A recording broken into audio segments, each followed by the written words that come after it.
Siwe, are you here? Siwe, one of our young ladies in South Africa, is going to help us do that. Hi, Dr. VC.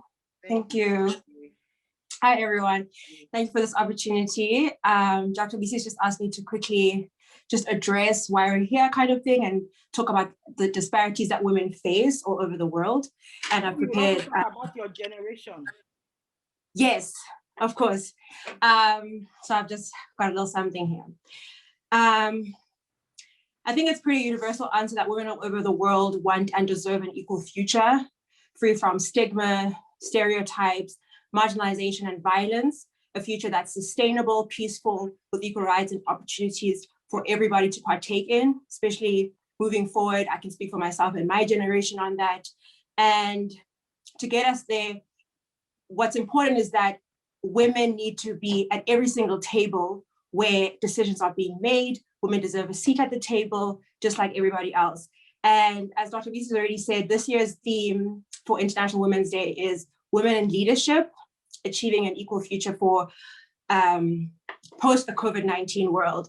And this is to celebrate the tremendous and amazing opportunities and efforts that women and girls around the world have played in an equal future and the recovery from the COVID-19 pandemic.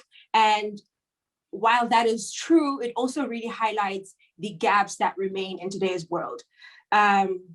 Women's full and effective participation and leadership in all areas of life progresses everybody, and we know this, but yet women are still made to feel small. They're underrepresented in public life.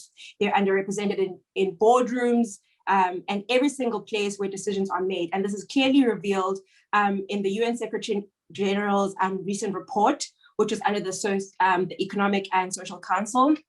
And just to quickly read from that, it says, despite women's increased engagement in public life, equality is so far off.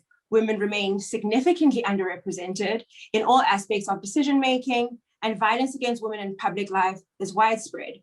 Men with power often resist women's leadership, even within political spaces. And for example, this is something that's a little bit shocking considering it's 2021. Women are heads of state for government in only 22 countries around the world, and only 24.9% form a part of national parliamentarians all over the world. And what's even scary is that if we keep this up at this current rate, gender equality among heads of state will take another 130 years. That is in another century, and that is absolutely unacceptable. Women's higher levels of poverty, the more limited access to finance, the greater share of duties that they have in the home, the challenges faced in realizing their sexual and their reproductive rights, combined with exclusionary systems and institutions and rules and procedures, they limit our full participation. And the attitude that women should not have roles in public spaces or in leadership positions is kind of an enduring norm of gender roles. And this is exacerbated by legal discrimination where the state does not protect women as well. And this kind of compounds the challenges that devalue women's contributions to society and to decision-making spaces. This is a threat for the future. This limits innovation. This makes the future generation unable to participate fully. And this is kind of, we see it, even though Dr. Lisa kind of mentioned the fact that women are taking strides, these facts that I've just listed make sure that we kind of backslide because of the public polarization that's out there, specifically with the growing of right-wing movements and more conservative movements around the world. We see them in different countries.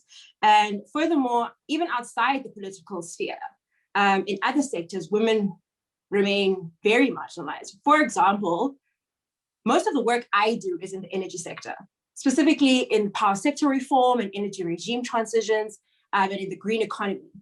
And I myself personally, anecdotally, I've experienced spaces where I've entered a room and I've been made to feel less than, or by virtue of me being in that space, either because of the color of my skin, or because I'm a woman, I'm immediately perceived to be maybe underqualified, or people, just because of the way I look, or because of my gender, I'm immediately kind of classified as, does she really know what she's doing? Is she qualified for this position?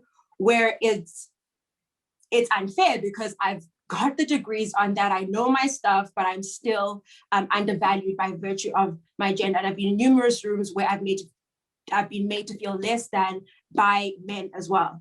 And according to the International Energy Agency, or IEA, which is the global authority on kind of energy matters around the world, the energy sector remains one of the least diverse sectors in the world. And despite making up to 48% of global labor force, women only account for 22% of the traditional energy sector, which is really alarming. And for management levels, where women are CEOs, directors, managers, the numbers are even lower. The barriers women face in the energy sector are similar to those that women face elsewhere in the economy, in all spheres of life. And this is not by accident. This is rooted in systems. This is rooted in institutions. These issues are institutional. They're systemic. They stem from home, in our mosques, churches, synagogues, temples, school, playground, in the way in which boys and girls are treated growing up, that it's acceptable for a boy to do this, it's not acceptable for a girl to do that. And these shifts need to happen at the highest level as well as at the lowest level. In our communities, in our homes, the policy needs to reflect this at a high level. Our constitutions and the legal policies that are put forward need to protect women, their sexual and reproductive rights. In my country, where I'm from, I happen to be in South Africa, we've got a very, very serious gender-based violence issue. Femicide rates and rape cases are kind of synonymous with a country that's in a war zone, which is kind of scary because our femicide rate is 5 times higher than the global average. So these are issues that need to be addressed not only at the high level where the state dictates policy that kind of makes women safe and feel included, but also conversations that need to happen in our homes as well. So anyway, thank you very much for giving me this opportunity, Dr. VC. And yeah, I'm just really grateful to be here. Thank you so very much, Siwe, for situating what the issues are and the basis for our discussion this afternoon. So without further ado, I would like to call on His Royal Majesty Oba Michael Ajayi. He was in the corporate world before he ascended the throne of his forefathers. So he's very vast and knowledgeable about different issues, but he's still the custodian of culture. He's a Yoruba man, and he'll be talking about the role of culture in the empowerment of women and girls. Kabiesi, you are highly welcome. Please unmute yourself.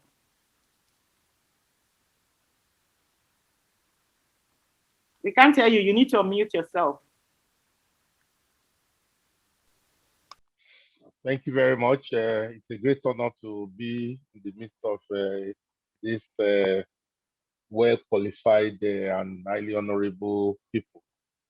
And it's kind of a bit difficult being a traditional ruler and having to speak on an issue that has its roots in tradition. As we know, in Africa, virtually everything is based on our growing up within the traditional setting, within the cultural background that we all had. But be that as it may, a lot of our culture is also dynamic and changing with the trend and times. There were times that certain things were done, and that was all they knew how to do at that particular time. But a lot of things have changed now, and we now know better. In the olden days, women had no voice at all, and this is also deeply rooted in religion. If you were talking about certain religions, and women aren't even allowed to sit in front of the hall where the prayer is being held. And this is also similar to what happens in tradition. Women aren't allowed to go to certain places, aren't allowed to hold certain positions. And there's this big discrimination at the traditional level. And this is what we all grew up knowing. And so a girl child grew up believing that she was less a human than the male counterpart. Even when you had very brilliant women, you had several instances where their parents would refuse to send them to school because they just felt that, well, why waste my money on a female sending them to school? And I would say, in a way, I can give a personal example. My father was the first university graduate from my domain, but he was able to go to school essentially because of the struggle of my grandmother. If it were left to my grandfather, he didn't see any reason sending any male, talk less of a female. That's the way he saw it at that time. But thank God, the traditional institution now has young, enlightened, educated people like us. And so certainly we are now making effort to change this perception. And one of the things we have been doing is to offer equal opportunity to both gender, male or female, knowing that at the end of the day, because the problem really is that within the African setting, it is believed that women will eventually grow up, get married, change their name from the family name, and no longer part of their own family and join another family. So this is a belief. But the truth of the matter is, we've seen a lot of successful women all over the world who have done very well and have served as good examples. And this is what we need to begin to follow. And I would say that the traditional institution is also beginning to accept the fact that all humans definitely must be treated equally. And in this my domain and in so many other places, I believe that women and girl child are given that same equal opportunity these days. We've had situations where even the most brilliant students are female, not necessarily male. It is expected that we can build on this. However, the critical issue is we need to we need to bring up our children believing in themselves. I think that a lot of women grew up already without fear that, well, I'm a woman, so I can't really aspire to be this. We need to change that mindset. That mindset needs to change to let the women themselves believe. You know, it's common. I've attended several fora where they discuss and they insist that men should give certain percentage of position to women. I think that that is a long shot. The easiest way to achieve this is for the that we can expect them to do under the circumstance. And so I would say that as much as we want to maintain the kind of tradition that we have in Africa, we at the same time have to allow this tradition to begin to progress into the new modern world and achieve the dynamism that will bring a change into the way people develop. So women need to be empowered, women need to be supported, women need to believe in themselves. It's common that when you go to school and, you know, like we have this senior secondary school, yeah, you want to find out what do you want to become, what career path do you want to follow. It is common to find a lot of our youngest in the rural areas choosing simple careers that they think is very easy to do, as against saying they want to become engineers, they want to become pilots, they want to become this. We have to encourage the women to be bold, to take the challenge and be willing to do this, because the support is now there, no longer like it used to be. It was a bad situation before, but it's no longer like the case. Even in the traditional institution, when a king passes on, it is a female who sits on the throne until another king is installed. So, and she operates and occupies the throne, issuing the same instructions and so on. So, what I'm trying to say is that the traditional institution is willing and is changing over time. That may not come easily, but over time, the change is already being obvious to accommodate the fact that women and men are to be treated equally. During this pandemic period last year, when it was really serious, we discovered that women folks were actually more homely and more able to provide for their families than even the men. And so when we were providing relief, the relief was centered around the women, because we realized that when you empower a woman is going to use the resources achieved from that to support herself, support the children, support the home. Whereas, sorry to say, sometimes you empower a man, all he's doing is to acquire more wives or begin to behave recklessly, and so that will never happen with the woman, from my own experience at empowering both male and female. So I think that continue at the traditional level, and then beyond that is that all these issues about the innate perception. The women need to understand that they are not less equal to men. They need to grow up even from the little age, understanding that they are capable of whatever a man can do, the woman can also do, and they need to be mentored. There's very important. I'm happy that you mentioned the example of Mrs. Okonje Iweala and so many other people like that. Women need to see many more of these examples. Everything can be aspired to, but this is the world that is male sensitive, so to say, more inclined to male. Because you even find out, we say United States is one of the most developed democracies in the world, but no woman has been able to aspire successfully to become the president. And only this year did we find a woman who became the first vice president in America, which is the bastion, the center of democracy. We would expect that this should have been, we should have had so many other examples of that. But I want to believe that as long as we keep talking about this, we would be able to find a solution. And within the traditional institution, we are willing and ready, and the support is already there. Both male and female enjoy the same facility in schools. They are encouraged to go to schools. Nobody is allowed to roam about the streets when they are supposed to be in school. Luckily, the education is free from primary to secondary school level. And at that level, we encourage women to even take up the challenge and think of something they can do better. Thank you so very much, Kabiesi. You've really touched on very salient points. You've touched on everything, and I like the fact that you mentioned mentoring of women. It's not going to be easy, and as you have stated, we saw that even in America, only just this year was America able to elect a female vice president.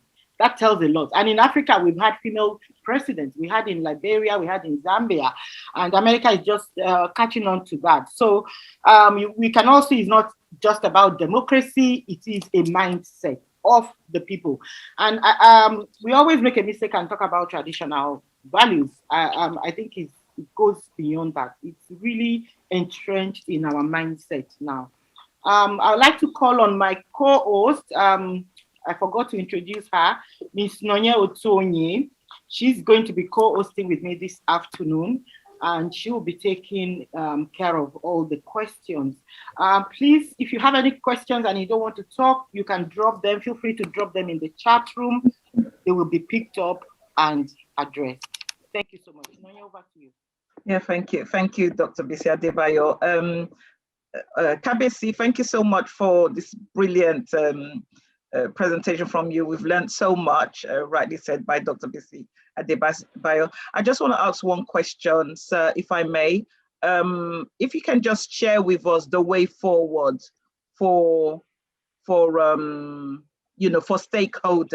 especially in empowering women. The mixture of tradition, the modern, and what's the way forward? Where do we go from here? I mean, you've given brilliant examples. You've talked about fantastic happenings in America, the recent one in Ngozi, who got that brilliant position. So what's the way forward now? Okay, thank you. Even in the traditional setting, let's assume you are in a suburban or a rural area, you find a situation whereby even though men are assumed to be the breadwinner, most of those who actually do the farm work are female. Yeah, they are engaged, and women are sort of wired to do so many things at the same time, I would say, and that's much more than an ordinary man can do. So I would say that it's important for us to continue to encourage women. I mean, it could be difficult because this is a mind issue. This is an issue where you self-perception of being lower, that they cannot aspire to certain things. The moment women, or let's use girls now, begin to see themselves as being able to aspire to almost anything, I believe that will change. When there was a lot of noise about child marriages, that has stopped largely, that has stopped. That will not happen in most of these places any longer. That has stopped. So to understand that women have a life, it's not all about women. You are just getting women ready to be mothers or getting them ready to be wives. That's not all about their life. They have a lot of aspiration. So I think mothers should begin to talk to their children to get them ready for the fact that they can do beyond what they have done. Your mother may have just been a housewife, taking care of the house. That doesn't mean that the other girls in the family cannot aspire to something bigger. So in the traditional side, we're doing all that. We need to also expose the young girls to technology. So here we had set up a free vocational school for students to leave their school and come and learn how to use the computer. And we realized that most of the people who are showing interest are female. Most of the people who are showing interest. So we need to let them know that they need to learn these things, and they shouldn't see themselves as just going to learn basic vocational work. which is what has always happened in the past. Thank you very much. Dr. Bisi, there are no more questions for Kabisi. Just a comment quickly from May, who said, glad to hear from His Royal Majesty, pardon me, as a traditional ruler expressing his views about women's beliefs in themselves, because this is particularly interesting to her or him, because most of these beliefs girls and women have nursed are based on cultural beliefs. So thank you so much, sir, for this wonderful input. Thank you. Yes, thank you so much, Kabesi. You've touched on a lot, and I like the fact that you said that even the traditional space is changing slowly because the new Obas that are coming up are educated. You also mentioned religion. Yeah, you also mentioned religion, and you know that those are a little bit more difficult to tackle. Let's move on, and then we'll move on to our next panelist, and then we'll come back to you, Kabisi, if you are still here. We understand that you're a very, very busy man, and that's why we feel very honored that you are able to join us. Is Honorable Jova with us, Kamitega? Honorable? You need to ask. Okay. While she's Lisa, please can you help us ping her? Maybe the issue of the time could be the time difference, because she'll be speaking from Uganda. She's online, but I think she's muted. I can see. Okay. I think she's unmuted. You need to unmute your microphone. Okay. Nonye? Yes. Yes, I see a question just dropped for Kabesi. Do you want to take that quickly? Yeah. I also have a question. Okay. Okay. Chiamaka, can you unmute yourself? Yes, please. Thank you. Greetings from Uganda. I welcome everyone, and I'm excited to participate. Okay, everyone has a role to play, but the role of Parliament is to ensure an enabling and engendered legal framework and its effective implementation and enforcement by government. The Constitution of the Republic of Uganda is a progressive one. It ensures and guarantees rights between men and women. And it creates institutions like the Human Rights Commission and the Equal Opportunities Commission that oversee the implementation of human rights in all government departments. The Equal Opportunities Commission right now requires that every government department must submit a certificate of gender equity so as for their budgets to be approved by Parliament.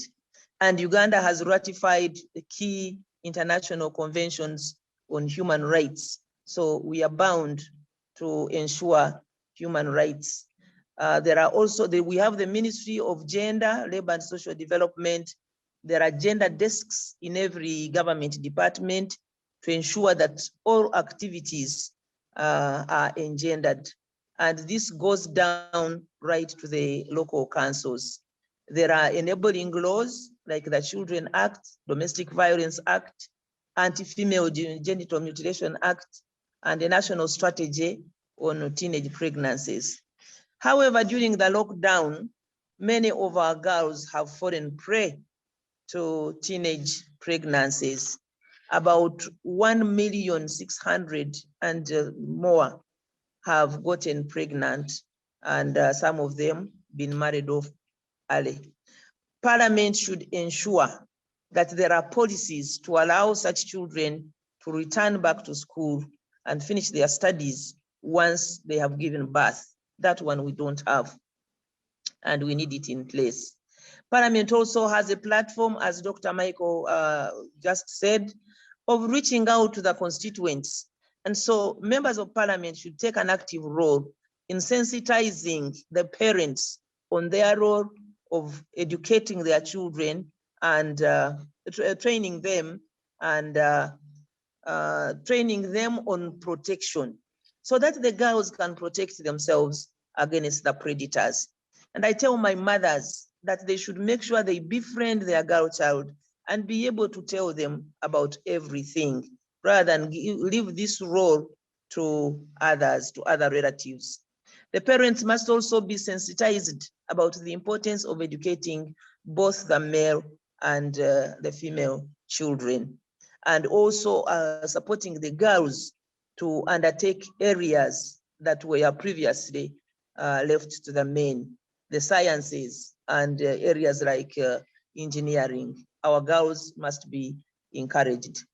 Parliaments must ensure that there are sufficient resources allocated to key government departments so that the laws that are put in place are enforced. Those who defile our girls, those who practice domestic violence, those who marry off their girls early, they should be apprehended and be seriously dealt with. This will stop would-be offenders. So we need to see serious enforcement of the laws. But sometimes you find that the law enforcement departments like the police and the probation offices are poorly facilitated. Many of the children may not be able to return to school after the COVID because of lack of school fees, because of lack of basic necessities. The economy has collapsed.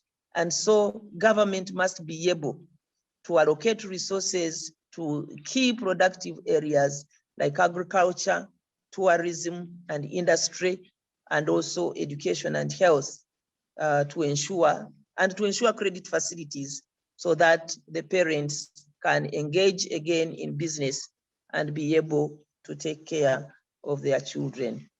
There are strategic interventions like women organizations, Women Enterprise Fund, Youth Livelihood Program here in Uganda, and these need to be revived and be encouraged because they were doing very well. You know, women are faithful. Once they are given money to operate with, they use it and they return it. So these revolving funds should be increased. Parliamentarians should find time also to engage the youths, give them inspirational talks in their areas and also in schools. And the ministries of health should ensure that they provide facilities like family planning facilities, youth-friendly corners where these kids can go and get advice and supplies. The women members of parliament must get together and form a unified voice, but also be able to engage their male counterparts. In Uganda, we have Uganda Women Parliamentary Association, and we have engaged our male counterparts who have become key advocates of gender policies. Together, we achieved the Equal Opportunities operationalization of the Equal Opportunities Commission. It was in the Constitution, but it had not been formed. And also this gender equity certificate to ensure equitable distribution of resources. And the women parliamentarians also should ensure that the positive discrimination continues. In Uganda, for example, the Constitution guarantees 30% of participation by women at all levels. That's how some of us are in parliament, because we represent women on an affirmative seat. But this is not enough, because you find that women members of parliament take entire districts, while a district may have 3 or 4 constituencies that are each represented by a male. So you have your colleague representing a quarter of a district, while for you, you are representing an entire district, and the facilitation is the same. At entry to university, girls are given 1.5 extra points to enable them enter university, and this should continue, and other positive discrimination measures. We have made strides, but a lot remains to be done.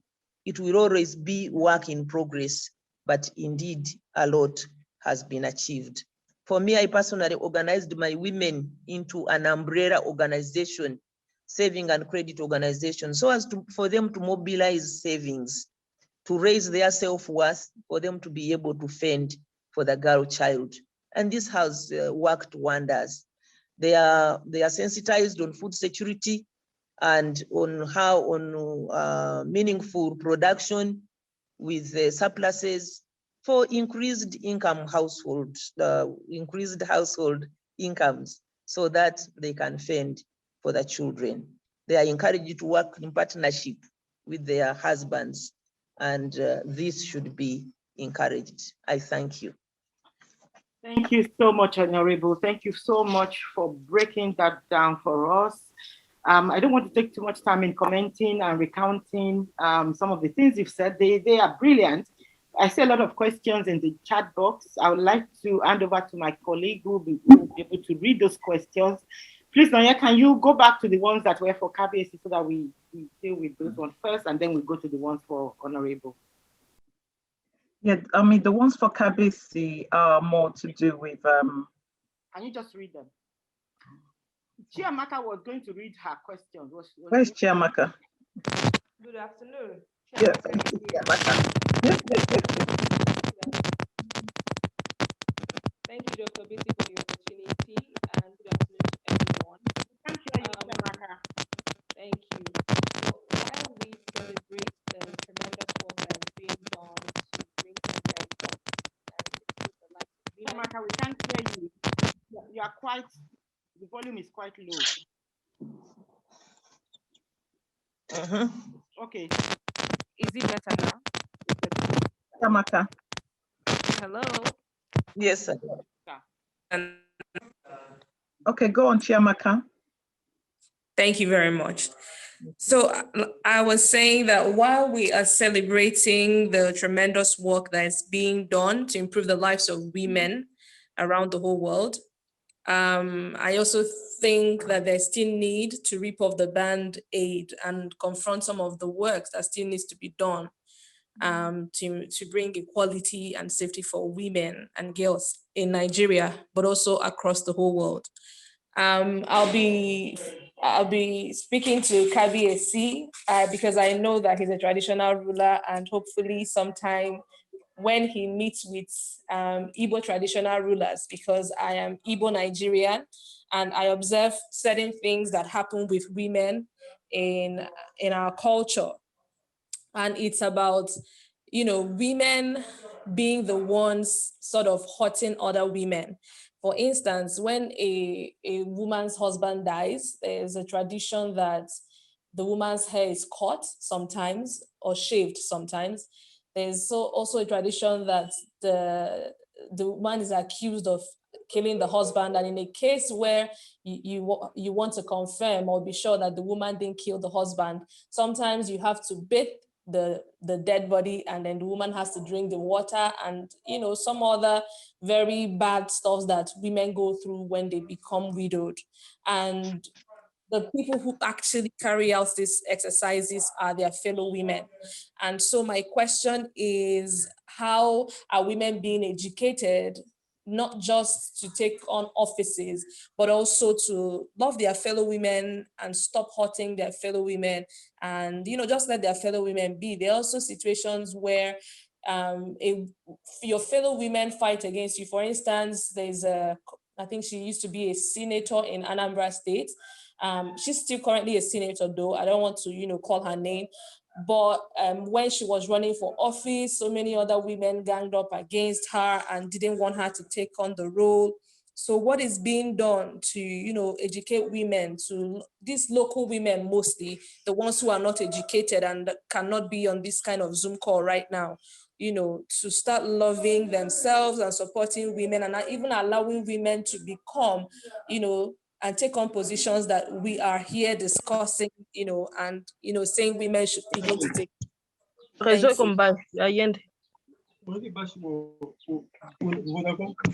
you. Yes, thank you. Thank you, everyone. That's my comment.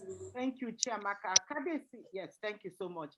Okay. Kabesi, before you go on to that one, there are two other questions I see for you here. Do we take all of them, or you want us to take it? Let's take all of them. Yes, okay.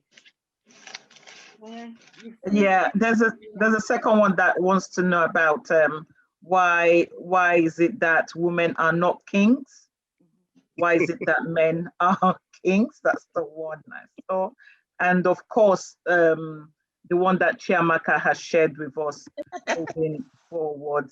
And the last one is, Kabisi, how would you propose an effective method that we as women can change other women's cultural beliefs? And that's again in line with what Chiamaka was saying. There's another one from Mina. You missed that right after the one. Okay, Dr. Mina. Could you read it out, please? My screen is okay. For chats, yeah. To His Royal Majesty, with your wide experience, how would you propose an effective method that we as women can change other women's cultural beliefs? And I think that's also very similar to what Chiamaka just said. Yeah. Okay, let's start with why are men kings. The word king itself is masculine, so I guess it's already. Can I read a follow-up to that question? Okay. It says women are often granted the regency, but not allowed to serve as kings. Is there any move? No, please repeat that. I didn't get you well. Women are often granted the regency, but not allowed to serve as kings. Okay. Is there any move or considerations among the traditional and customary authorities to change this tradition? If not, what are the principles and logic used to keep these traditions in place? And I know that you are on the Council of Chiefs of Traditional Rulers in Nigeria, so we hope you'll be able to take our messages back to them. All right, let's start from why are women not kings? It's, well, the word king itself is masculine. So I guess only a man can be a king. But again, it's not entirely correct to say only men can be kings, because we have a classical example in England. In England, the first child is always the ruler. So if it turns out to be a female, she becomes the queen. If it turns out to be a male, it becomes the king. So that's a classical example. Now, every domain has its own tradition.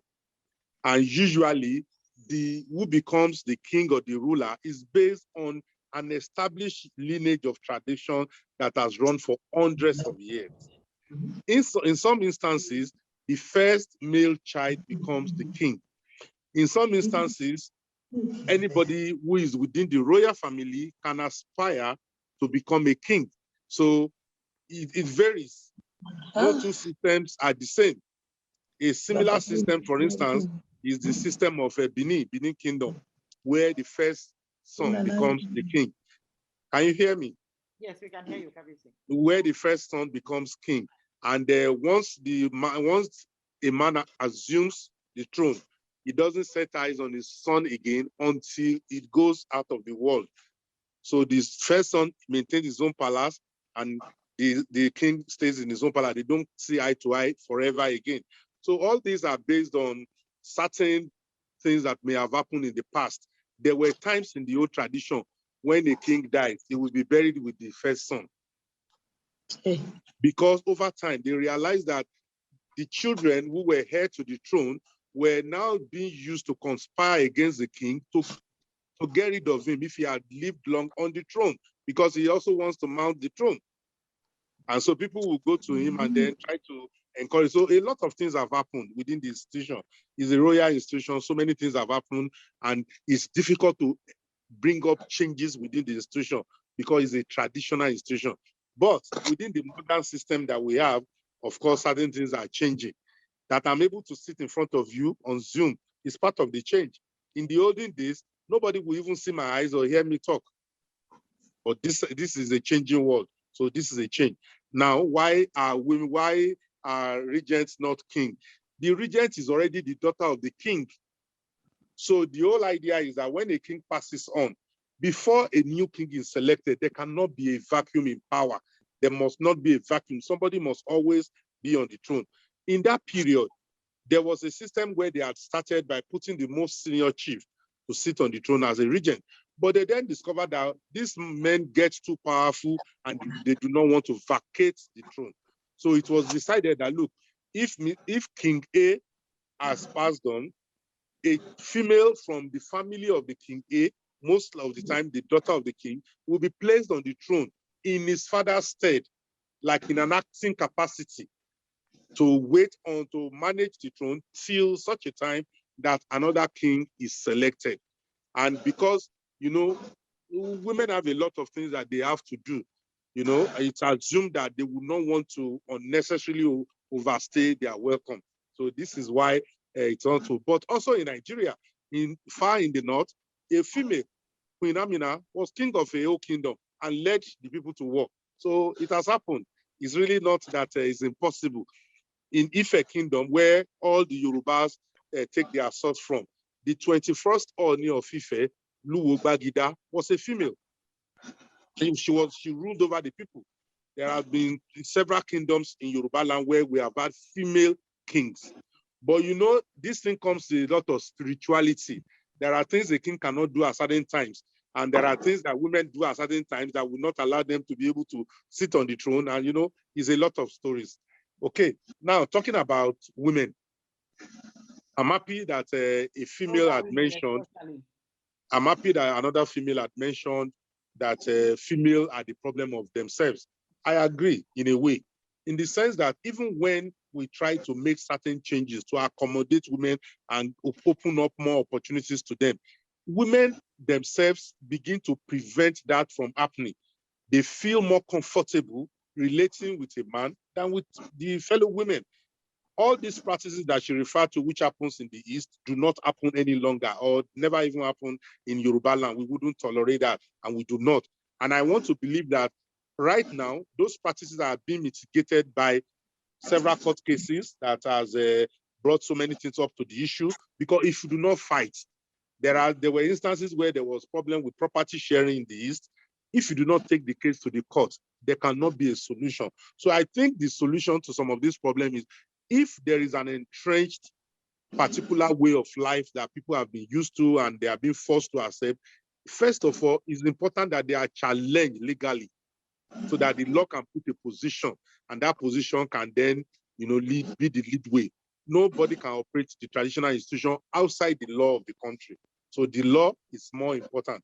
But beyond that is the fact that our women, for instance, we talk about let's stop female circumcision. But you find out it is mothers themselves who will carry their female and say, this is my father, my grandfather did, my grandmother did this, my mother did this, I did it myself. Don't mind them. Overnight, in the middle of the night, they will carry out to the old woman who will do it and do it without anybody knowing. In the same family, the mother of the girl. So you are fighting for somebody and the person doesn't even value what you are doing. So there's a need for those of you who are enlightened, the female, to constantly find time to come to the rural areas and speak to these women to make them understand, because it's a deep-rooted perception. This is something that has been part of their life. They believe that if you do not do this, you have not become a full woman. So they need to see the other side of it. Thank you so much, Kabesi. That is excellent and brilliant. Now we can move to the questions for Honorable. I see a few there, Noye. Yes. Yeah. Honorable, I'm sorry, my screen is a bit wobbly, but pardon me, I have screenshotted them. There are some, one of our participants did mention that you've talked about a lot of laws, you know, legislations. So how can these legislations be used to protect the girls moving forward, as well as, you know, kind of identify the offenses and the offenders are getting what they should be getting as in punishment. But most importantly, how are the laws there in place to protect the girls? Thank you very much. The laws are in place. What we need are guidelines from the relevant government departments, the ministries, so that the enforcement officers can go ahead and apprehend the culprits. For example, if someone has defiled a girl, the police should arrest that person and have that person prosecuted. But what you have these days, because the police is not adequately facilitated, you find they even ask for transport from the person who has gone to report.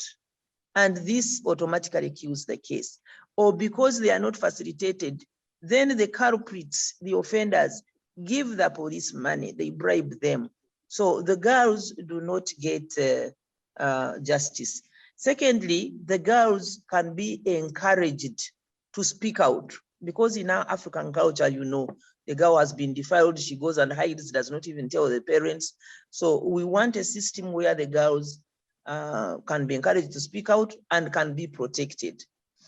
Our law established shelters where a girl, once she has been defiled and wants to report, can go and report and then stay in this shelter. Even a woman whose husband has beaten her can go and stay in this shelter for a few days while the case is being handled, and he's being sensitized not to send away the woman just because she has reported him. So the legal framework is in place, but we must make sure that it works. Even the police themselves, who are supposed to arrest, should be held accountable, because sometimes they abuse the girls. The girls go there to report, they put them in the cells, and then they go ahead and abuse them. So we need a vibrant system that works and that holds people accountable and that protects the girls. Yes, you have reported. Your case maybe should be heard in camera so that not everybody in the village knows that you have been defiled, so that they will be throwing words at you. We have provided for this in our laws, that when a child has been defiled, you do not reveal their names in court, and she can be heard in camera without the flare of the press. I hope I have answered that question. We need to think around it and see how best we can protect, because there are laws, even in school. In school these days, you find even the teachers themselves defile the girls. And then the best the ministry can do is just transfer a teacher from one school to another, instead of canceling the license of the teacher and locking him up for life. So the laws are there, but the implementation is weak. Thank you very much, Honorable. There's another comment that says, we commend Uganda for all the progress being made. We thank you and we support you. However, there is a growing concern about political abuses against aspiring women leaders.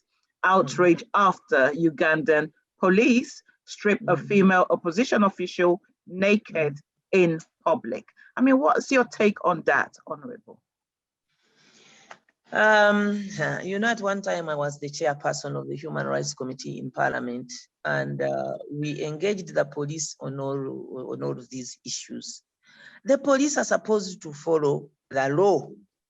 I do not think it is the government that tells the police go and arrest our opponents and arrest them. No, it is their police officers themselves who are unruly. But what we need is a system that apprehends them, that deals with them. You have done something unacceptable, you have shamed, you have abused a Ugandan woman, a mother, you must be dealt with seriously. So yes, there are concerns. We all have these concerns. I've been through the electoral system. I didn't make it. I would have made it, but because there are irregularities here and there. So yes, we do have issues, but we believe that the government is dealing with this, and there will soon be history. We cannot allow that individual women be abused and everybody keeps quiet. No. So the government is being held accountable, and the government now has directed that all those who abused people during this election campaign must be brought to book. Thank you very much, Honorable. Just one more. It's I can't see, but I'll try. As a Ugandan, I am also concerned with older women, you know, those around over 60-year-olds, and how many times they lose out on property rights, especially after the death of their husbands, as well as discrimination on access to things like Uganda Women Empowerment Grants? And can the Honorable kindly address this? Remember, these women also bear the burden of care for up to 60% of OVC. Yeah. Thank you very much. On the Empowerment Fund, this one started in a small area in the country, which was under war. And then after several years, we said, no, this is now discrimination. We need to roll it in the entire country. So it is now in the entire country, except that the age started at 80, but we have been in talks with government that yes, start at age 80 for rolling to all districts, but with every successive year, there must be more money put in this bag, and the age must continue going down until 65. So these women of 65 will be benefiting in not so long future. Then the older women losing out on, not only older women, but all women losing out on the property of their husbands when the husbands die. Even this afternoon, we've been engaging in a law on we want to carry out constitutional amendment regarding succession, and also to give property rights to the women, especially land. Women have not been finding it. The laws were not enabling for the women to access land rights, but we are working on that.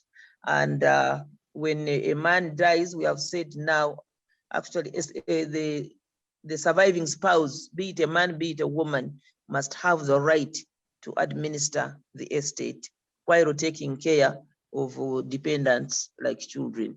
But the surviving spouse, which in most cases are women, will have the right to administer the estate. Thank you. I'll hand over to you now. Thank you very much, Honorable. Brilliant response. Thank you. Now we are done with the political segment of our panel. Now we can go into the academic discussion. And the first panelist we have this afternoon is Dr. Owolabi. She will be talking about, a topic very similar to what we've just discussed now, the intersection of gender and harmful practices. So Dr. Owolabi is a lecturer on sexual and reproductive health, and she focuses on female genital mutilation. She's served on the member of the WHO Research Advisory Group, and she's also an affiliate with the University in Stockholm. Hello. So over to you now, Dr. Owolabi. Good afternoon. Can you hear me? Yes, we can. Thank you. Okay. I had a PowerPoint. I don't know whether I ought to share it, but perhaps I can just speak to my notes. Is that okay? Well, if you want to share, you can. Okay. Not very. Okay. Dr. Bisi, I can't, so I'll just press on because I don't have the ability. Why? It says that the host doesn't allow, but it's okay. Because if you've got it, you can show it, but I think I just press on. Okay, please send it. Send it. Sorry? You can send it to me. Let me go on so as not to waste time. Okay, all right. Good afternoon, everybody. Hold on.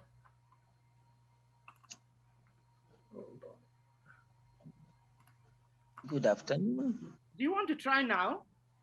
Yes, hold on. I'm trying to get, yeah, here we are. Can everybody see me? We can see you. Can you try to share your screen now? Okay, hold on. Yes, let's see here. Okay. It's this one. Share. Okay. Can you see it? Yes, we can see it. Okay. Yeah. Is this okay? Yes, it's okay. All right. So I just want to talk very briefly about gender inequality and harmful traditional practices particularly from, sexual reproductive health and rights, which is my area that I work in. I wanted to cover, first of all, what's traditional practices here. And I feel rather insecure after hearing His Majesty speaking about tradition and practices. So, I defer to all that you have said before, but in just very broad terms, so that we have some sort of shape of where we're going. First of all, just to say traditional customs, as His Majesty has said, these are the beliefs, values, which govern all our influence and behavior, usually go from generation to generation. And they're patterns of behavior. In most of our societies, our communities, we believe that we do this, it's our culture, it's our traditions, it's the right thing to do. Harmful traditional practices, on the other hand, can be defined as they can act as root causes for discrimination and violence against girls and women, pretty much as the honorable parliamentarian from Uganda has been speaking, as various participants have already pointed out. Many of these harmful traditional practices, these HTPs, can be detrimental to health and status. They violate rights, health, life, dignity, personal integrity. And they're usually around sensitive issues like sex, what happens to us, particularly as women when we're pregnant, sometimes after we've just had children, as we go from girlhood to womanhood, the rites of passage, etc. So some of these traditional practices become harmful, and they can act as basis for discrimination and violence, especially against girls and women. When we look at HTPs and then gender equality, I'll just quickly here define what we mean by gender equality. I've just picked up a definition from UNICEF, which says, again, this has been referred to in some of the conversations that have taken place. Gender equality is really men and women, girls and boys enjoying the same rights, resources, opportunities, and protections. It's not saying girls and boys are the same, it's not saying men and women are the same, but they're saying that they should have access to rights, opportunities, resources, etc. And when we say that generally gender inequality is associated with a lot of the things we've been talking about, sexual violence, domestic and family violence, or violations in terms of land rights, what we find is that violence then takes a gendered dimension, because overwhelmingly, most of the violence as described above, sexual, domestic, etc., tends to be perpetuated by men towards girls and women. And that's where the gender part comes in when we talk about violence against women particularly. Briefly, just taking FGM, because it's my area of focus and interest as an HTP, we find that it's a form of HTP of gender inequality, which is really based in social, political, and economic structures. I can talk about this from how FGM is practiced in Sierra Leone, for example, where it is this part of this event of initiation, recognizing that the girl is now a woman. It's political, because we are in a situation now, it was lovely to hear Honorable the parliamentarian from Uganda talked about a specific law against FGM in Uganda. We don't have that, because the whole issue of FGM has become a political pawn in our setting in Sierra Leone, and the economics of it as well, that the traditional excisers gain economically from it. So this form of gender inequality, FGM, has all these elements in it.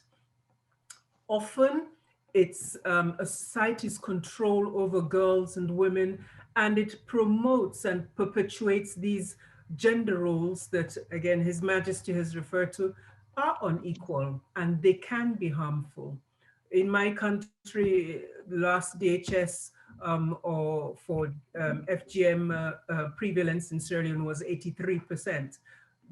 I've done a study in Sierra Leone which looks at reported physical health complications from FGM, and up to 87% of the girls and women that we spoke to for that research study said that they had physical health complications from FGM that they could not heal, that did not heal, and they could not manage themselves, and they were forced to seek treatment and care for those complications. So these are real things.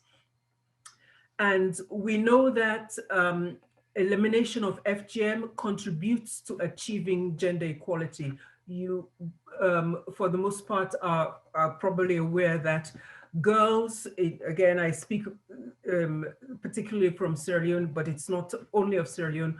Once the girls are recognized in their communities that they're women now, whether they were circumcised at 15 or 13 or 12, they often say, Mama, I don't have to go to school again. Now I'm a woman.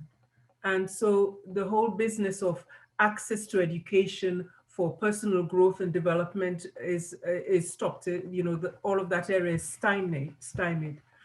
A study in Egypt where they composed what I can only describe as a gender equity score, found that the higher the person, the respondent had, the higher the gender equity score of a participant, the more likely that that person is to oppose FGM. So these are ways that we can measure in our communities, amongst individuals, in groups, especially where interventions are taking place to address some of the gender inequalities in those communities. What have been the impact of the COVID-19 on HTPs?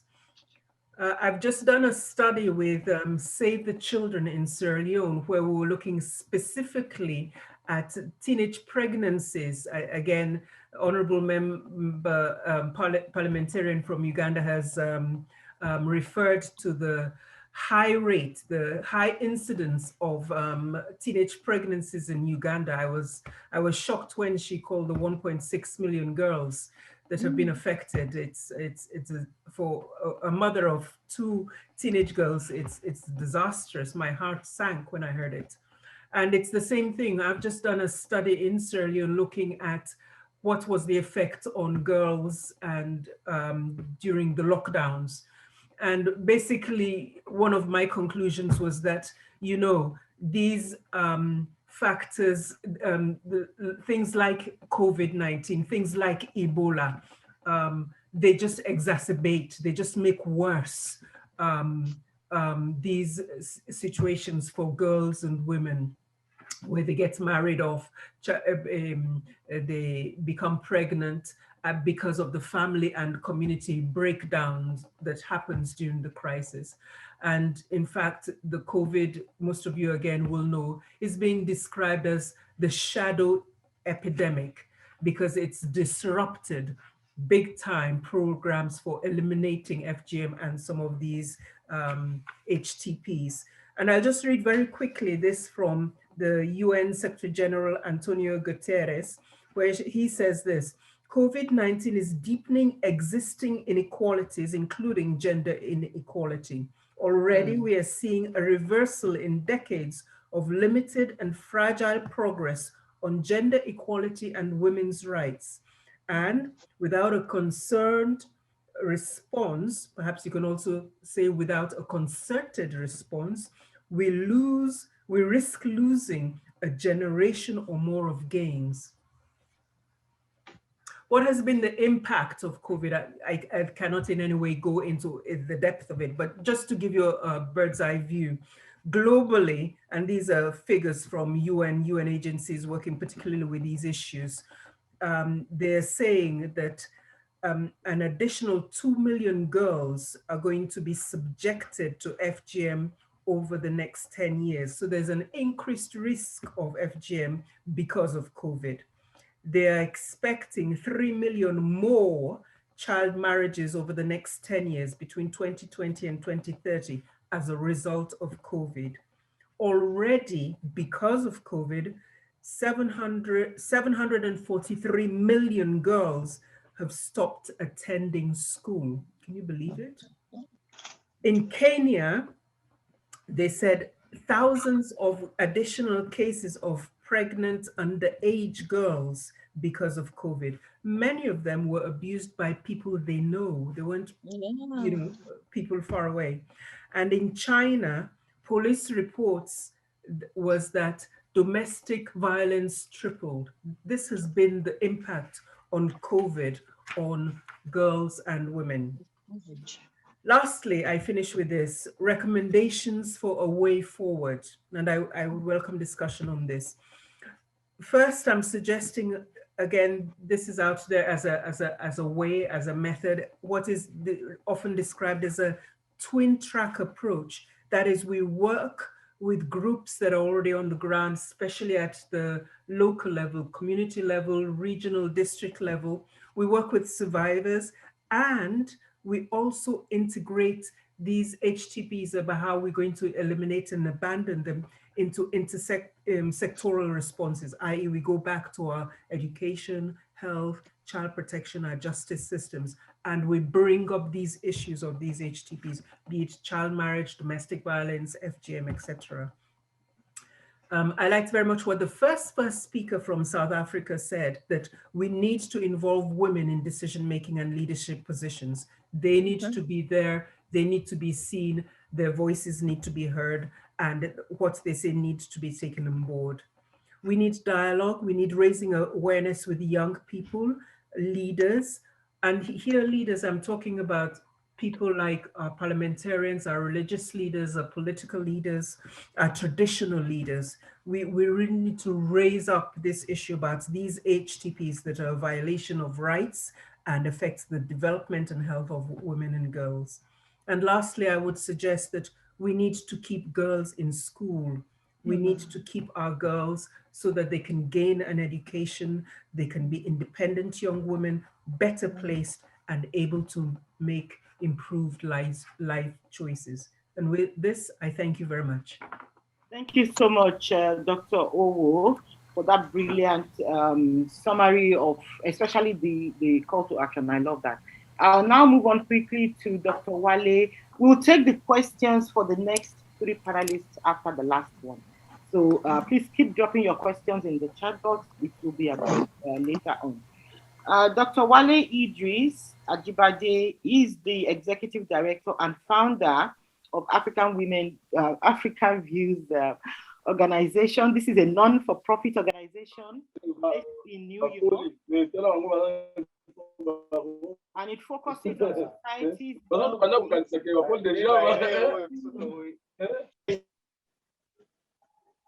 by promoting cultural sustainability and cultural harmony through scientific, social research, community assessment, resource mapping, and project development. He is the architect of the African View organization framework, and I'm sure we are going to talk more about that. This is more a cultural exchange program, and Dr. Ajibade will be talking about gender harmony, I believe. Dr. Wale, are you here? Yes. Hi, good afternoon. Good afternoon. Thank you so much for having me. Thanks so much for inviting me, Dr. BC. I'm so impressed and so happy about this program because you have reached out to the very essential pillars that's going to hold this important development in human right abuse correction, so to speak, in the advent of women advancement and women empowerment. I'm also so pleasantly surprised to see Kabiesi here today. I hope you recognize me. It's great to see you. I'm very, very glad. I'm really pleasantly surprised. that you have called Kabesi here today, and I really love your intervention. I think we are going to have lots to talk more. So I'm going to figure out exactly how to continue that conversation with you. Also, really just happy about all the deliberations so far and all the presentations. I won't take too much of your time. I just need to introduce two things that we do that I think would support this forum. You know, in our organization, we started early on as in about 15 years ago, in the tenure of our organization, so to speak, in the development of women, especially African women. And we came to realization that, you know, African women are not really removed or separate from world women, women of the world. Really, the issues are the same, the concerns are the same. You know, we just had somebody who spoke about FGM, and FGM is not something that's just practiced in Africa. It's something that is actually global in nature, and there's been a lot more of that. And the last speaker also cited correctly about the fact that the pandemic has exacerbated the challenges of FGM and early child marriage, especially in the West African region. These are the concerns that we have, and this is one of the reasons that we are working very closely with traditional rulers to help change the mindset at the grassroots level. And there's been a lot of progress made in this area. However, we need to continue to make progress, and we need to use the instrument that is available to us, which is why we have developed what we call AVAWA, which Anti-Violence Against Women Act. That's the acronym for AVAWA. That's the acronym for Anti-Violence Against Women is AVAWA. So we have been pushing this for the past years. We've written a book about it, and I'll explain how that connects to gender harmony. What we have managed to do with this is we took some time to review all the constitutions for every single country in the world. And we found similarities. No idea why, if they are probably using a boilerplate or whatever the case may be, but there is that similarity. And one of the things that we're looking for and what was important for us was to find the provisions made for women in that constitution. And the good news is about 90% of constitutions in the world do have the provisions for women. So in that case, that means they are gender sensitive, and that's a very important word. So we realize that some others are not so gender sensitive. Among them is a Nigerian constitution and several others. Well, we also found another pattern in those that were not gender sensitive, which is that we realized that the leadership in that country is religious inclination driven. So, all right, that allows us to actually know what to do. But what we have started to do with that is at least those countries that have gender sensitive documents or legislations, items in their constitutions, we propose to them that they prove to their nations that they recognize that inclusion and that clause, and that they are doing everything possible to understand the challenges that women face in their country and doing everything that is important to address it. So it's really wonderful to hear the Honorable Minister from Uganda to talk about how they have to present the budget to the government. And this is exactly what we're talking about. So imagine when everyone of all the countries have that, and that's important because it allows us again to continue to address these issues with confidence. Now, how do we get to that state? How do we get to that level? How do we get constitutions to be gender sensitive or legislations to be gender sensitive? This, again, I believe so many speakers before me have mentioned this, and that's because it's important to have women in leadership roles, right? To have women in leadership roles and to ensure that women are part of the decision making. We've done several tests over the years to ensure that if you don't have a balanced gender in any board, in any entity, any decision making fora, you then the outcome is always skewed, you know, and we are in a situation where there's a huge disproportion access to decision-making roles, right, in political, economic institutions across gender all over Africa. So, you know, as a matter of fact, the traditions. Apologies. The traditions.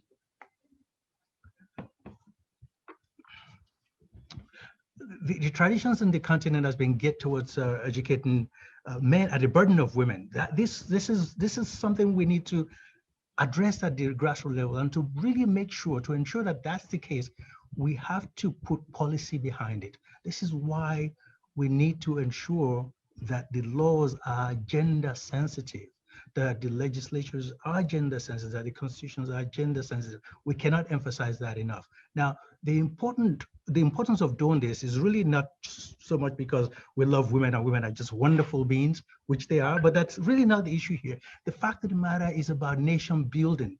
Okay, one of the challenges that we face, and one of the problems of our challenges, is the fact that we are not addressing our challenges in full capacity. That means women are not contributing enough to the development of our nations. So, and that may be, and that usually has been proven, that that is actually the reason why we are lagging in many areas. So we have to look at this really conceptually as a nation building tool, as a nation building mechanism. It's a very, very good strategy to empowerment, let alone just the quality that women bring to the table is amazing, obviously, but the fact that that balance is important and the strength of women is important in every aspect of development. So, and this is why gender harmony is important, because the whole process of this is how the male and female entities of a nation can work and produce together to have that understanding. And we have to begin very early, make sure that we have very gender sensitive education, that a boy knows exactly how to treat, how to be comfortable in an environment with a woman and work together towards a productive end. That's important, that we instill these ideas and notions and an education at the very early stage on, and all the level through. Just imagine what we're going on here, what's going on with us here in the United States. You know, many of, other than of course our past president, but look at all our leaders in New York. Andrew Cuomo is going through a serious challenge because even at that level has insensitive gender, what do you call it? Insensitive gender etiquette, so to speak, right? So if you begin to see all of these things, you realize that we have a lot of work to do, and our work are well designed, and we are the ones to promote it. We are the ones to ensure that all these the proper tools are in place. So one of them really is this Anti-Violence Against Women Act, that policy that ensures that every nation should ensure that its legislatures and its constitutions are gender sensitive, or is gender sensitive, and that they are in tune with the challenges of women in their country, and that they are willing to address that. So these are the right steps to make, and it's for us to ensure that all these things are enshrined in the law of the land. So whatever it is that we need to do from every constituency that we belong to, we should continue to move that forward, and to ensure that, you know, the need to have women empowered and in the right places, and ensure that they have equal right to the steering wheel, with equal valor and with equal expectation. That's how we move the nation forward. This is how we move the continent forward. And this is how we make the change that is desirable in the world. If we want to achieve the SDG, this is the right step to take. So when we empower women, of course, we empower the world. I thank you so much for this opportunity. Thank you. Thank you so much. Yeah. Okay, so we've listened to the politics, we've listened to the social aspect of gender equality and empowerment of women and girls. Now let's go to the scientific part of it. We all know that STEM issues are very are crucial, and especially in the post-COVID era, technology is the main domain now, and this is an issue for women. So I'd like to bring on board now Professor Manjit. Professor Manjit, are you here now? We'd love to hear from you what you're working on currently and how you think we can move forward the gender agenda, especially in technology and science. Thank you very much. I'd like to show some slides, if that's okay. Yes, please go ahead.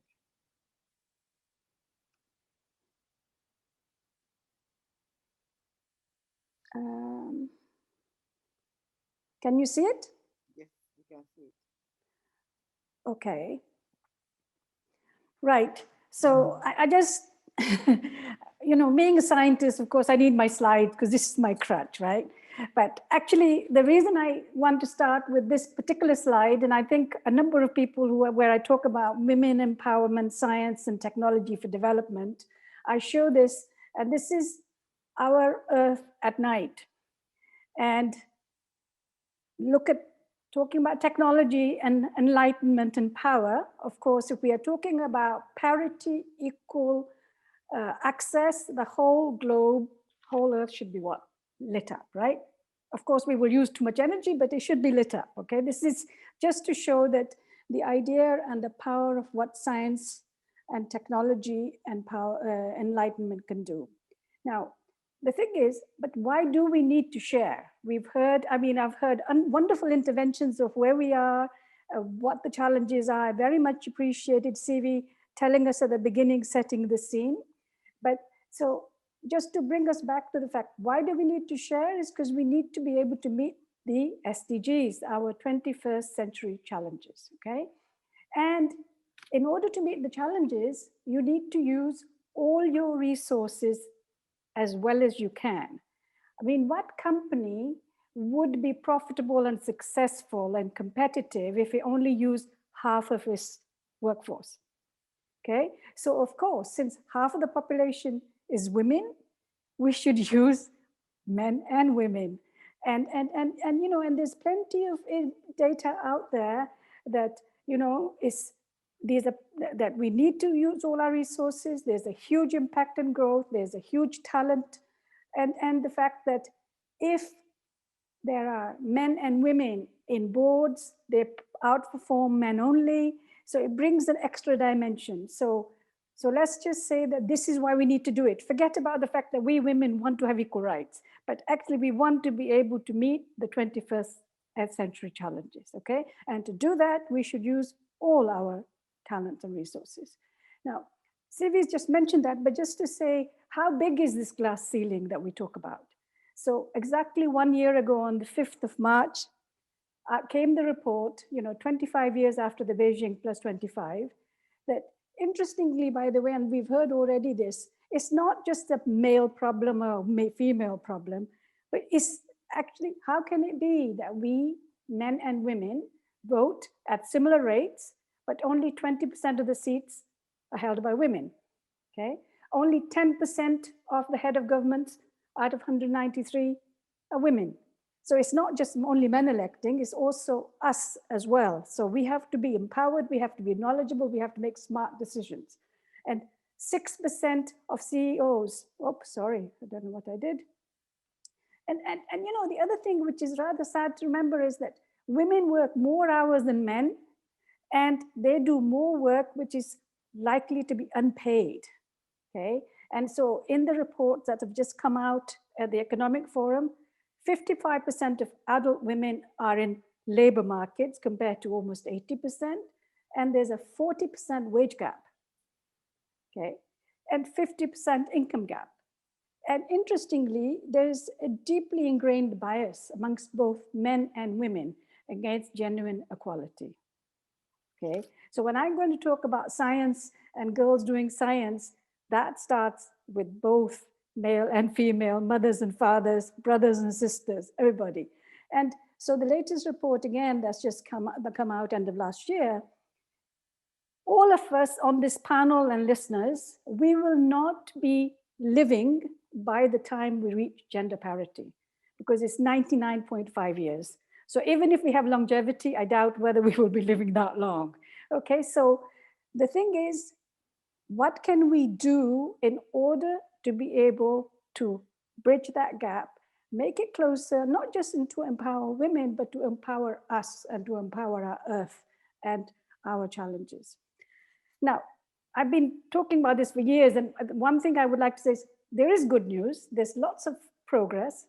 There are more girls in school, fewer girls are forced into early marriage, more women are serving in parliament. So there are things, positions of leadership. But despite all of these, many challenges remain. Gaps are pervasive. Women continue to be underrepresented at all levels. So what can we do? So action is needed to bridge so that we can contribute and profit equally for the future generation. So what can we do? Yeah, and I want to talk about, of course, role of science, technology, innovation, because we are all here because of the information technologies, the World Wide Web, and Zoom. Yes, it's really challenging, but Zoom lets us have a voice on the table. At this panel, which is wonderful, we have voices from all around the globe. If we were doing this panel in the UN in person, a lot of the speakers wouldn't be there with a voice. So there are pros and cons to both things going on, okay? And we shouldn't forget that once we can travel, we should still use these technologies to give everybody a voice on the table when we are talking at really challenging situations. And so, as I said, so access to control science technology plays a huge role in determining countries' wealth, countries' power, countries' richness, and they are pillars of progress in knowledge and quality of life and competitiveness, etc. So I think that these are the key pillars which I wanted to discuss. But the challenge for me is, I showed this a few years back in the UN, saying women in science. That was 2012. I just did the 2017 as well. Very good challenge. Undercounted, underrepresented, there's a huge gap in science. If science and technology are the innovative tools, we need women to be equally represented in this, okay? And now just recently, and it's not just a developing country problem, it's a global problem. There's a recent UK study showing that the cost to the UK economy of losing women from STEM academic roles is 2 billion a year. So you can extrapolate that and expand that to other countries. And it's shocking and still the same that there are 33% at undergraduate level and only 9% make it to the professor level, okay? So why is it, why are we failing in this? And there are many things, and you know, once again, you've seen these scissor diagrams. And in 2000, more or less, there were 87% men at the highest level and 15% women. And this now is almost 20 years later. So it's gone from 87 to 78 for men, and it's gone for 15 to 24 for women. Okay, we are getting progress. People say, oh, this is progress, but that's 20 years, 1% every year. And if we have huge problems, this is not fast enough. We need to do something better than this. And then, you know, and if you look at the Economic Forum data, look at this equally skilled, but where is the progress? So if you look at primary, secondary, tertiary, and so on, do you see that you have equal numbers here and very few percent at the leadership roles? So we lose them at every level. And then if you look at industries out of balance, we go from healthcare all the way to manufacturing. Interestingly, the non-profit organizations are the ones that almost come closely to 50%. So that's telling you some other underlying factors about economy and profit and who does what, okay? And Bizi had asked me, and the question is, what about the gender gaps in the emerging new technologies, which is AI, cloud computing, engineering, and so on. And it's no better. So cloud computing, only 12% women. You go to people and culture, it's a huge number. So how do we say that we are making progress, but so pervasive? What can we do?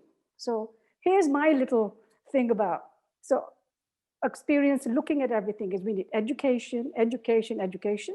Politics, we've heard about politics. Family life, that's whole family. So it's wonderful to see also from the tribal perspective, because it's really needed at all levels, okay? Whether it's husband, wife, brothers, sisters, country level, pay, promotion, hiring, opportunities, career paths. It's all of those things. And then how do we do it? We share knowledge and we empower. And that means women empowering other women as well as men empowering women, etc. Really empowering. Teaching, mentoring is considered the biggest catalyzer for almost anything. And collaboration, being able to work together rather than always competing with each other. And putting up ladders and leaving them there, giving a helping hand, because it's a multifaceted problem. We need multifaceted solutions. No single solution is going to get there, but we need to reduce the 100 years to maybe 20 years at least. And then unfortunately, I want to have to finish off with the bad news, because you asked me for the COVID situation. So unfortunately, as has already been mentioned by previous speakers, COVID could reverse the limited progress we have been painstakingly making over the last number of years, okay? And you've heard the quote already from the UN Secretary General. But why is that women are harder hit? Because 70% of the health workers, the first responders are women, 28% pay gap. Economic crisis always hit women harder because they earn less, they have fewer savings, they are more involved in informal economy because these are the economies that are disappearing. They have less access to social protection. You can say all of these, all of these things we're looking at. And the last 20 years of extreme poverty globally had been declining. Unfortunately, I'm sorry to say that COVID is not going to be our friend in this case, okay? And I want to finish off. I showed you the map of the light at night. Well, here is a global map of the vaccination globally. And I show you, if you look at where the dark areas of vaccinations are, they are pretty close to where the bright lights are as well, okay? And because this is also a reflection of technology, access, money, knowledge, what's going on. So those two are very, very close related, okay? And I want to finish with my favorite slide. And that is, I'm talking about empowering women, but I hope this is not the only solution of women becoming equally available, not by wishing that you don't want any housework, you don't want any cleaning, you want more money, and the only way you can do this by turning into a man. There have to be better solutions to this for our future generation, okay? So I just want to finish here. I could go forever. But anyway, just to give you a little flavor of where I'm thinking about. So I stop sharing. Oh, wonderful. Thank you so very much. You've really captured everything. You see why it's good that, you were presenting last, because you were able to refresh our memories. We started with situating the issues. Now you've brought it out graphically so we can see what we are dealing with exactly. And I love the diagram that you showed, you put up at the tail end of your presentation. It's not wanting to be a man that's the issue. It's not whether we associate pink with women or whether somebody is well dressed and made up. That is not the issue that we are talking about. I'll now like to hand over back to my co-host, and then she'll take it up from here. Yeah, hello, that was brilliant, Madam Manjit. I really enjoyed that. I love the pictorial communication. I'm a picture person, and it made it so easy for me to understand. So thank you so much for that. I do have I think a gentleman or a lady, I'm not sure. And if you're here, please make yourself known and ask your own question because I can't see my chat very easily here. And the name is Were Wataga Emmanuel. And if you're here, kindly make yourself known, please, moving forward. Yeah, we'll just give 1 minute, and if they can, you know, they said they want to ask questions. They've got questions, but I can't see it. I've also asked my team behind the scenes, and we can't see it. So if you're here, please hop on and ask your questions. Thank you very much. And Dr. Adebayo, if I may, just kind of welcome 1 or 2 people who might want to say something, so they can unmute themselves and it will come out naturally instead of me just instead of it coming from me. So is there anyone who wants to ask any questions? Kindly unmute yourself, please. And your questions Yes. can be for the last 3 panelists. Yeah. It's Mina. Okay, hello, Mina. Hi. Of course, your panelists have been so great, and I've already asked questions on the chat. And the last one, I want to propose for a question to Dr. Manjeet, that everybody has touched on almost all the areas on how to get women, against violence and equity and etc. And do you think that, pandemic has also, on the positive note, has made us adaptable to utilizing technologies in such a big way that I feel it has never been utilized so much as, and this is one forum, BDG, where I'm part of that. So how can we literally plan and make plans how to use this technology in this urgency that you have shown with the graphs?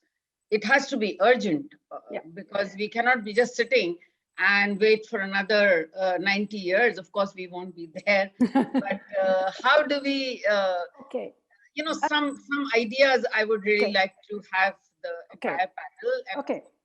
So I absolutely agree with you. I think, of course, there are lots of disadvantages that have happened because of COVID. But as I pointed out, because we humans are very creative in finding solutions, right? And technology was available to be able to do that. Who had heard of Zoom until 9 months ago? Okay, so I absolutely agree that when we come to our whatever normal is, because I'm not sure what normal is going to be in the future, is that we should not forget the power that one can leverage using technologies, because I'm a strong believer in solving global multifaceted problems. You need global multifaceted dialogue, stakeholders, etc. Okay, so I think we should not forget that when we are having a discussion, whether it's Geneva or Washington or wherever, that if people cannot travel, but they can still have a voice on the table. Okay, and we should keep that in mind, because often the people who are at the grassroots are having challenges. Sometimes they are able to verbalize, explain, touch and feel those things. And sitting far away and making policies, you can't always see it in your head, you can't feel it. So I think that it's really important. I absolutely agree with you that of course, there's nothing, I'm missing human contact. So I want to be able to have this meeting in Geneva Palais, to be able to see people and go up to them. But we should not forget, when we have the possibility, that we use the technologies that we now have available to strengthen our dialogue, our outcome, our decision making. Yeah. And as Daisy had asked me, what are the technologies which are the forefront after COVID? Well, it's all about artificial intelligence, all these technologies, all of these things we need to be involved in. And maybe it's time to leapfrog and get the women not 19%, but 40%, if you see what I mean. So I think yes, I absolutely agree. And we shouldn't forget that these tools are there and we can learn more. Can I just Thank quickly come in and say something? COVID has also brought out the discrepancies in access to technology between women and men. In a few households, especially in the developing countries, you find that it's the man who is the head of the household that's holding the telephone, that's holding the iPad, that is holding the computers. Then the woman probably has one of these Nokia phone, you know, like 3310. In fact, we make a joke amongst my friends. We call it the conflict phones because they have no access to internet. And then we are going into a world post-COVID where everything is online. Is this not going to exacerbate the problems that women are going to have now? Because access to technology is definitely going to be an issue. So that means accessing the global world, we are now going to be dealing with another issue entirely. I think yes, we are dealing with a challenge, and I think we already have experienced that particular challenge over the last 12 months, and we are going to experience it for longer. And I am wondering though, if the industry and the companies who produce all these tools, because so many millions and millions of people are using it because they never thought about it before, whether that eventually is going to make those technologies a little bit more affordable. Okay, I'm hoping so, because we cannot, I mean, when I say we should leverage these technologies, but if, you know, half of the world, 80%, whatever that percentage is, doesn't have access, then we are going to make the disparities even larger. And we can't afford it. As I said, in order to solve our 21st century problems, we need 100% of the talent. So we have to find ways. I don't know who, but this is why I'm here, as you know, because I'm a strong believer in this and we should do this. And this is another reason why I talk about gender equality and empowerment, but I also talk about the role of technology to give access to the global world for health, for example, because that's my other passion, you know, the two together. So I think we have to think of sustainable solutions. We have to think of more effective solutions. And we also have to think not just pandemics and cancer and non-communicable diseases. We have to think of sustainable, flexible systems which can switch one to the other, rather than, you know, okay, we had to spend lots of money, there's the helicopter approach, we get all that aid and then it disappears and then we get the next, you know, pandemic 5 years down the line or whatever.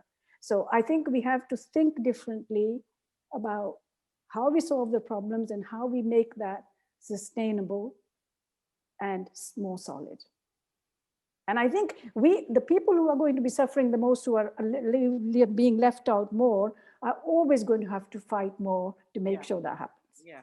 We have to make those voices heard. Yeah. I think Sherry Blair's foundation deals with distribution of mobile phones, smart mobile phones. I don't know if she still does that. And then I want to tie that to one of the slides you showed where the NGOs were at the forefront of working on gender equality issues. And that is telling a lot. And I must admit, I don't know if anybody has done this computation, there must be more female-run NGOs. I think we need to find that out.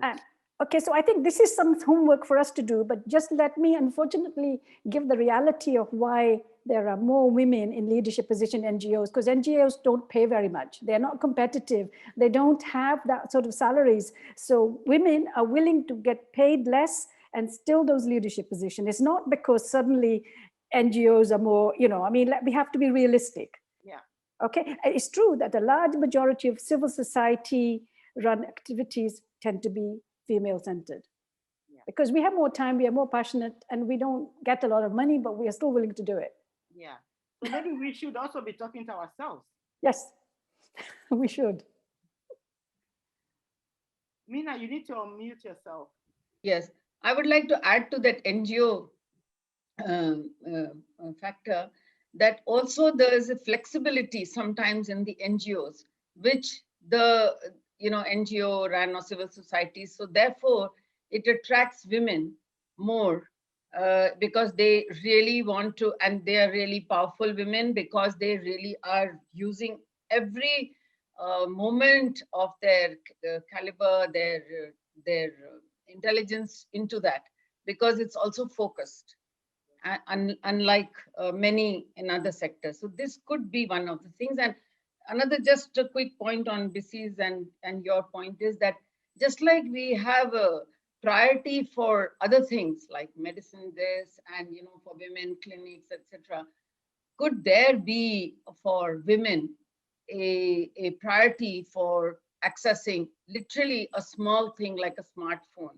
I mean, some technology where, because this is going to be the next normal thing, and even the children get it, but not the women of the house. Even the children are given, if they are boys and things, yes, they're going to school, they're given. I've seen that. But the woman of the house is holding the oldest, not a smartphone, just because, the person is not working or whatever. This has been the norm. And I don't know, you may have more information on that. No, my feeling here is, this is where I'm so glad to see young women on this panel listening, because I think some of those problems and solutions and challenges are, they need also out of box thinking, but also the need for this. And I think that we are not going to, look, let's make sure that companies are run because they have to make profit, because that's what they are, okay? So this is clear. So in order to be able to provide, whether it's medicine or whether it's a phone or whatever it is, we have to start looking at different type of models to be able to make that possible, okay? And maybe, and I don't want to denigrate women because I want the powerful phone, okay? I want my iPhone as well, but just to say, perhaps there are slightly cheaper phones which have the accessibility, but it's not the latest Burberry design or the Celine handbag or whatever, but it does what we need it to do. So maybe there is a way of thinking, and maybe I don't know, perhaps I'm just out of line, but I'm just thinking that we have to think more creatively to be able to make those needs. And I think, once again, be able to make those needs, meet these needs, to define these needs. We need the people who have the needs to be around the table to make the specifications and saying, look, this is really important. This is what we need. Okay, it would be great to have an iPhone, but whatever, I'm not advertising, but but this thing has to be able to do what I need to do to be able to fulfill my needs. Yeah. What I'm trying to say? Yeah. I think there's something else we are overlooking here. Just as women have been responsible, older women have been responsible for perpetuating cultural values and traditional values, these things that continue to bring women down. There's also the caring and rearing aspect of women that continue to hold them back. And I think that could be responsible for the NGO thing and the flexibility that Mina was talking about. And I want to try that phone. Please, can we mute? I don't know where that voice is coming from.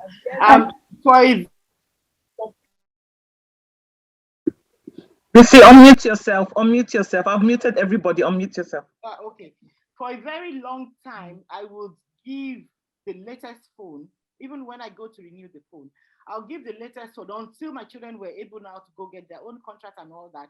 I renew my contract, I get a new phone, I will hand it over to one of them. Because for them, I felt they had more use for it and all that.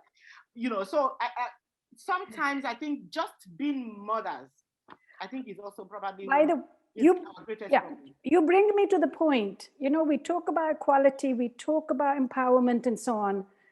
For girls and whoever we're talking about, developing countries and so on, the solutions are at home. And we mothers, aunties, uncles, fathers, that we also have to be able to be part of not just the part of the problem, but also part of the solution. Yeah. So we have to take responsibility. I think we need to be aware of that because, boys are not just born to be that way, they get their influence from everywhere. And this is one of the research that have been done. And I move away from the technology, but just the issue the thing that actually for girls to do science is, interestingly, the fathers are the most influential factors that has been found by research.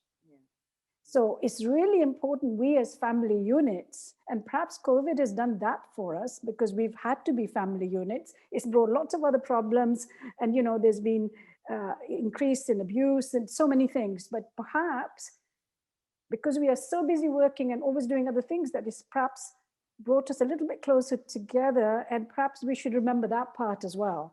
And for girls to be the future leaders, fathers and male role models are one of the strongest. It's horrible, it's difficult for me to say, but that's the way it is.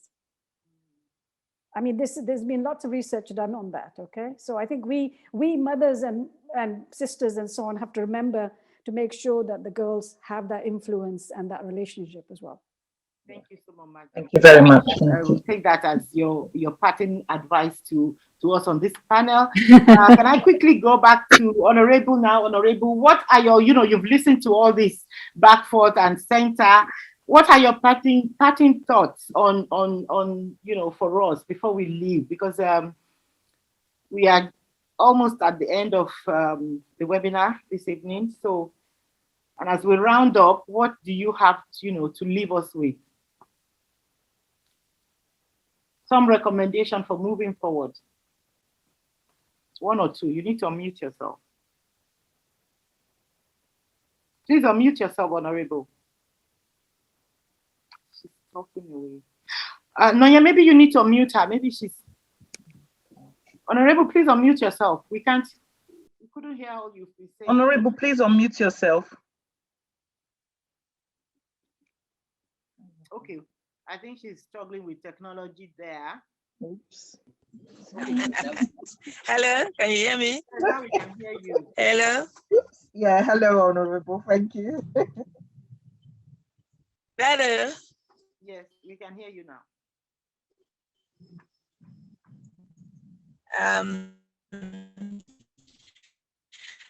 Thank you. I want to appreciate everyone, and really the solution is in the home for our young people.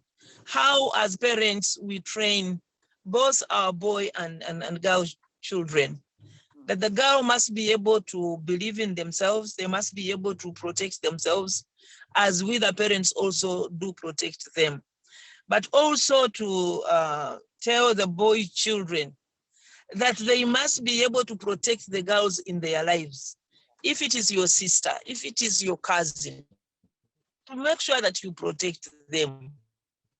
If it is a classmate, make sure that you protect them rather than take advantage of them, or rather than compete with them, just try and help them to exploit their potential. So all of us have a role to play. What COVID taught us is that the parents have neglected their role and they have left this role to the schools, because for as long as the kids are in school, to a large extent, they are safe. But now that they spent a year at home, they got into problems. Some of them, the problems caused by their own relatives. So I think as parents and maybe as leaders, we need to sensitize the parents more to be able to play this role effectively. If you are a woman, you must go and trade in the market. Make sure that your child is protected and you don't leave her to be preyed upon.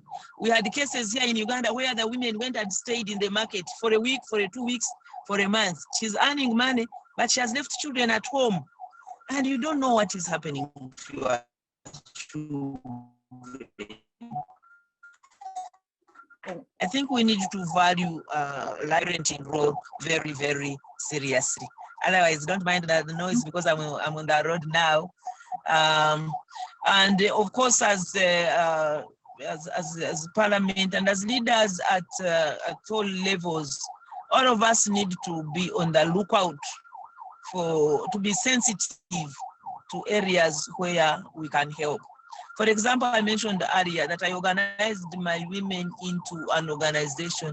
You can imagine the women putting together their savings. They are so little. If one was to give them a seed, what I did was to give them a small seed to encourage them.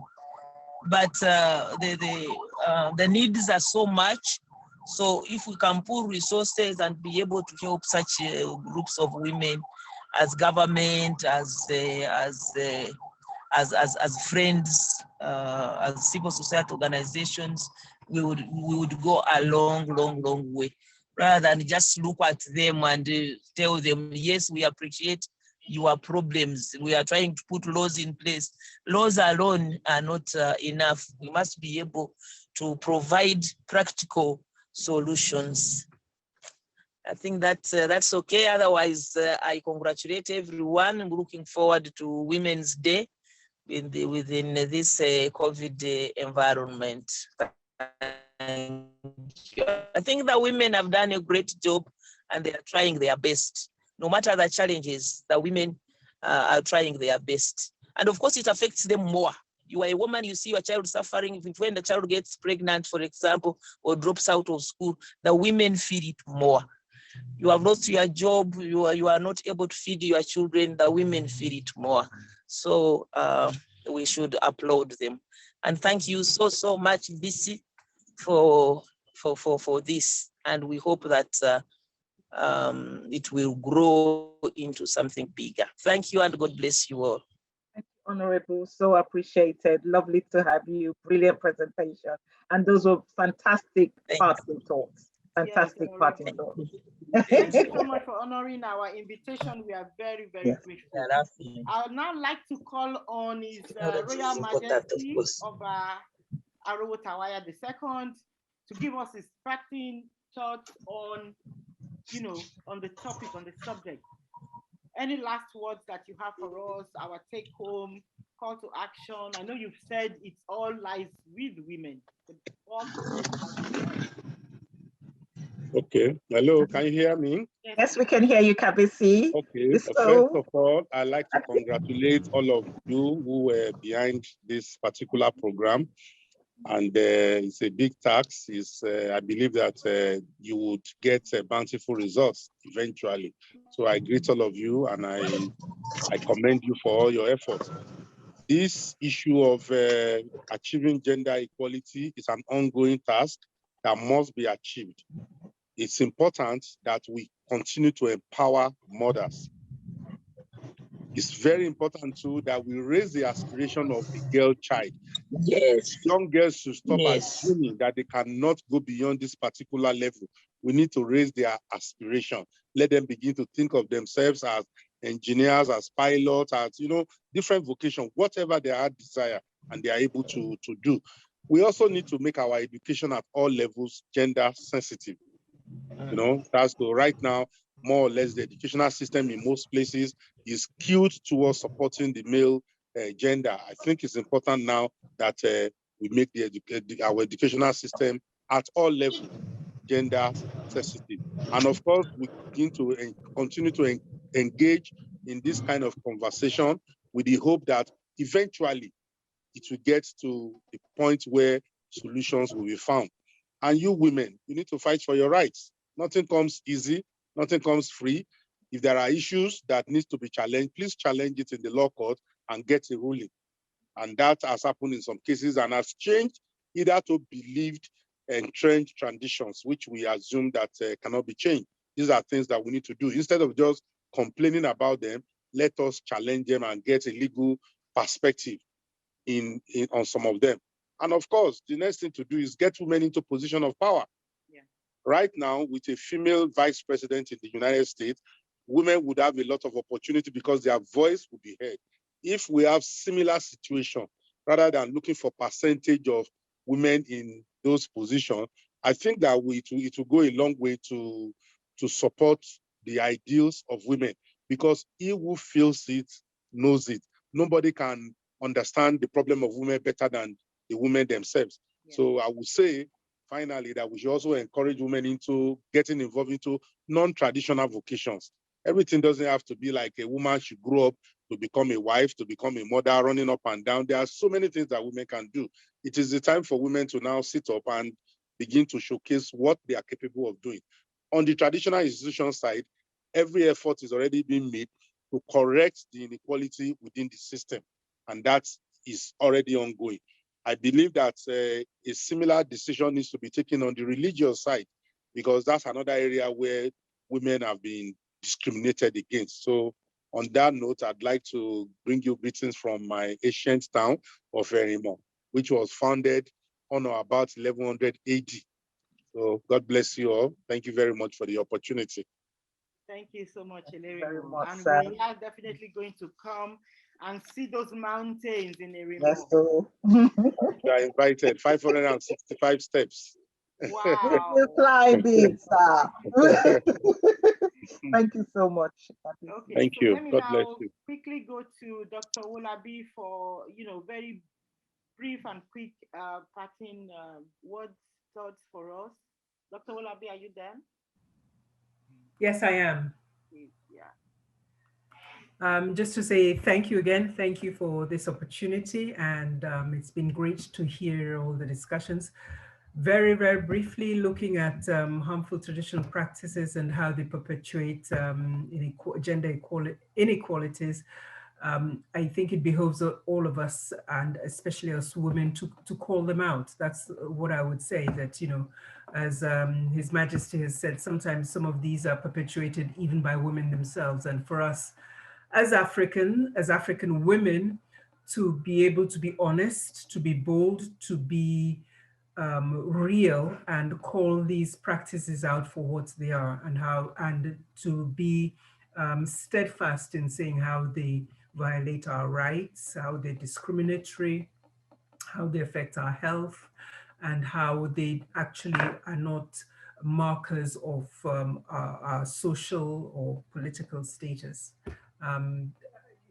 For us to look at the evidence of how these are affecting our women and girls, and continue to put us down, and then to be able to take the bon courage and to make those behavior changes. It's not only accepting attitudinally that this is wrong or can be improved, but actually that we are all in the game to make those behavioral changes. Thank you. Thank you so much, Dr. Wolabi. Dr. Ajibade. Thank you, Doctor. Thank you again so very, very much for this opportunity, and for all the presenters. I think really it was very enlightening and very encompassing, quite robust. Really wonderful presentation from everyone. I would like to add a few things. I think from my experience, we have made great strides since the Beijing Declaration. So whether we like it or not, we owe a little to China for that leap in time. And the progress we've made, I have been fortunate to witness it myself. We talked about a few things here today, whether it's from technology or science and so on and so forth. We see great developments. I mean, there are more leaders of countries who are women in recent times than before, and it continues to grow. And this also in companies and in technology, in all spheres of life. As a matter of fact, the young women I have been fortunate to meet in this process have been fantastic. I mean, their visions about what they want to do in the world, the aspirations, I am sure a better world is ahead of us. And we may not meet all the SDG goals by 2030, but I'm sure that we would have made a great progress in time. So with that, I think it's important for us to continue to have this positive outlook, and also to think of the American leadership as really exemplary. I would believe that in the near term, we'll begin to see the duality, the gender harmony in leadership, such as we have now in the United States, where you have that depiction of male and female leadership. That energy is very necessary in leading the world forward. So I think we can all expect a whole lot from that. That being said, again, it's been a wonderful experience, and I want to commend us all for all the work that we've been doing. I'm sure we'll continue to do this work, and we'll harmonize the work that we do as well. So I really thank you all. I'm so impressed, my sister, Dr. Adebisi Adebayo. Wonderful. Thank you very Thank you much. so much, Dr. Ajibade. I'm actually very grateful to all of you. My call to action, I don't want to recap, I don't want to summarize anything, because all the speakers have done excellently well. And I think we got the message very clear. So my call to action for every one of us is that we should choose to challenge in our own spaces, wherever we are. We've given us the charge now to go back and speak out. Speak out. We are our change agents, influencing policies, influencing the government, influencing actions, influencing work and activities at the grassroots level is all up to us now. Especially the women on the forum. We've heard about how women are perpetrators of inflicting harm on other women. So we are charging us now to go out there and be our brothers, our sisters keepers. Thank you all so much for staying on. It's been a wonderful day. And I wish us all very happy International Women's Day. Do whatever you can on that day to promote, all the things we've said here. Pick up a sentence or two, tweet it, write it on your Instagram, write on your Facebook, and have a lovely and wonderful weekend. Thank you all so much.